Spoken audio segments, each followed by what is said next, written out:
Okay, another huge thank you to Andrew for hosting yesterday. And today, while I travel, I'm back with the second half of our interview with Aaron Sibarium, investigative journalist, for the last hour of the show this week. The full interview is on the podcast already, but in the second half, we continue discussing some of his biggest stories and the most shocking things he's uncovered. Some of the pushback I got on the piece about racial preferences was, you don't understand. They made these changes to their curriculum and they had a little less time in class, so maybe that's why the performance went down, but it's not about the racial preferences. Okay, it's about the curriculum. Well, what did they do to the curriculum? They took time away from the hard sciences to teach them sort of progressive pseudoscience, this is like right? This is literally like mysticism. That's not a good defense. They shouldn't have done that either. Again, we can make fun of it. We should. God forbid someone's going to die because of this, and people die all the time under general anesthesia. Again, anesthesiology, one is someone who's gone under anesthesiology a couple times, like it's no joke.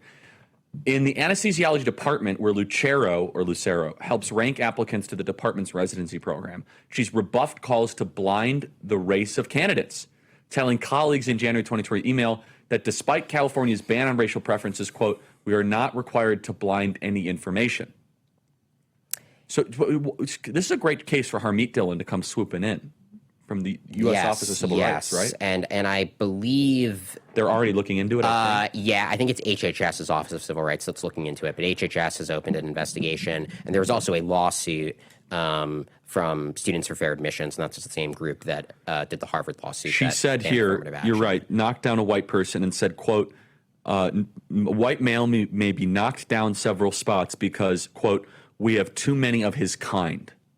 Right. Not a comment I'm just reading you can from imagine. Your piece. Right. Not a comment. It's not Charlie Kirk. No, it's not a comment. It's not a comment you could imagine being said about any other group.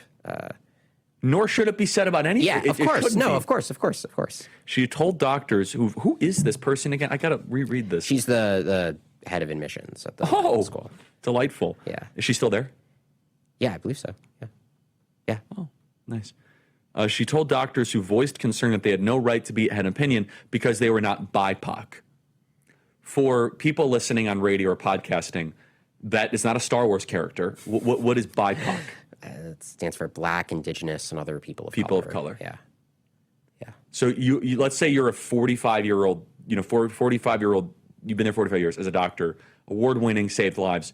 You don't have an opinion because you might be a white man. That's according to the admissions director. Yeah, that is what she's saying. Yeah, honestly, this is like real life horrifying if people have to get medical care in the UCLA system. The focus on racial diversity has coincided with dramatic shift in racial and ethnic composition of medical school, where the number of Asian matriculants fell by almost a third by 2019-2022, according to publicly available data. No other elite medical school in California saw a similar decline. Yeah, I think that's true. Maybe there was one that saw something kind of close, but I think most of I think it was really, when I double checked the data, it was quite noticeable how much UCLA. But so I need to just voice this.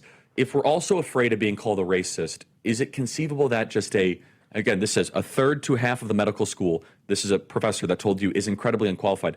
Is it possible that just a super unqualified doctor is slipping through the cracks? That's like a black woman, and eventually she's going to have to make life-saving decisions.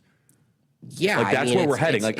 We're all afraid to say anything because she might report you to the racial board. Look, and the way, and I would say too, the way also to avoid having if there's a qualified black female doctor, the way to avoid people questioning her qualifications and the way to avoid sort of placing her under this constant cloud of suspicion is to stop doing racial preferences that sort of rationalize the suspicion, right? Like, I feel bad for anyone who gets into UCLA who really is very good, I totally agree. Gets everyone's always looking at them, right? If you're a super qualified black applicant, now people are going to wonder, and that's not right. So now going to the other coast, you, my friend, have been like a ninja towards Harvard, and I love it. So let's start with this one, because this one's a little bit more, is older, I think. Yeah, I am right. Harvard President Claudine Gay hit with 6 new charges of plagiarism. So you were one of the ones that took down Claudine Gay, in addition to Elise Stefanik and her wonderful performance. How does a Harvard University president plagiarize herself to the top? Yeah, I mean, so look, what she did was clearly covered by Harvard's plagiarism policies, which were written in a very exacting way.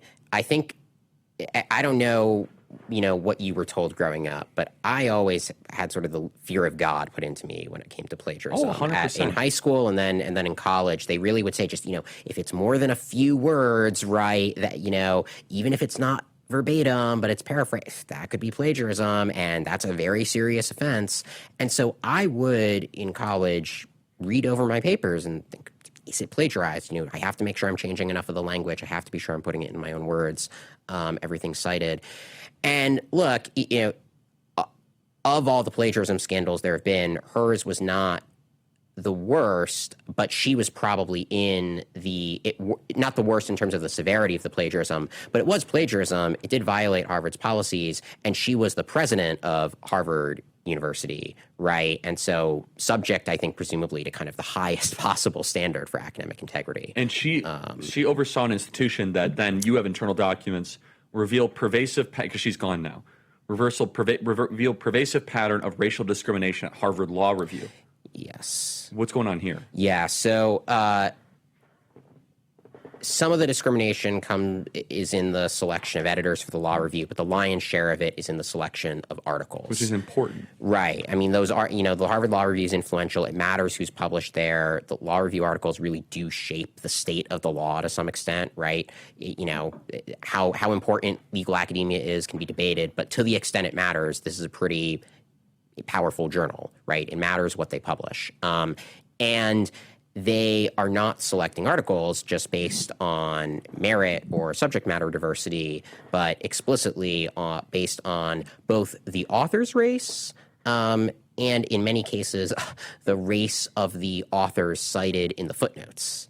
No. Yes. And that was, in fact, part of their rubric for evaluating. So to get published in the Harvard Law Review, you have to have like half of your authors be basically, there's this initial. That's outrageous. Well, and so here's the thing, right? And this often is the case with any kind of regime of racial preferences. It doesn't just happen at one kind of stage of decision making. It happens at every stage. So there's an initial kind of screen out process where they're told to consider author diversity, and that process, which is done by just a few editors, weeds out like 80% of submissions, and then everything that remains is subject to this additional screen where some editor reads it and kind of writes a short memo, and there's a template that they're supposed to fill out about the pros and cons of each article. And one of the things they are supposed to look at, or at least they were as of a year ago, was the racial diversity of the sources cited. Racial, gender, all kinds of diversity. What if you have a really good citation from a white man? You're at your quota? I mean, they would literally say things like, I'm disappointed that the piece didn't have much diversity in terms of its sources cited. That was a real negative, and they would give it a poor recommendation based in part on that lack of diversity. I mean, we published over 2,300 pages of documents of these internal memos, so people can judge for themselves, and you can just see what they said. And in some cases, it's kind of an afterthought, or they don't really take it into account. But there are quite a few cases where the editors explicitly penalize pieces for the diversity of the citations. How did you find out about this one? I got a tip from someone who shall remain nameless that it was going on at the Harvard Law Review, and then started doing some digging and managed to get my hands on a lot of these documents. One thing I generally like to do in my reporting is to publish as many primary source documents as possible, yes, because often, right, the immediate response is, oh, you're making it up or you're exaggerating. And I just, look, you can look at the entire tranche of documents, yes, right? You judge for yourself. More with Aaron when we come back.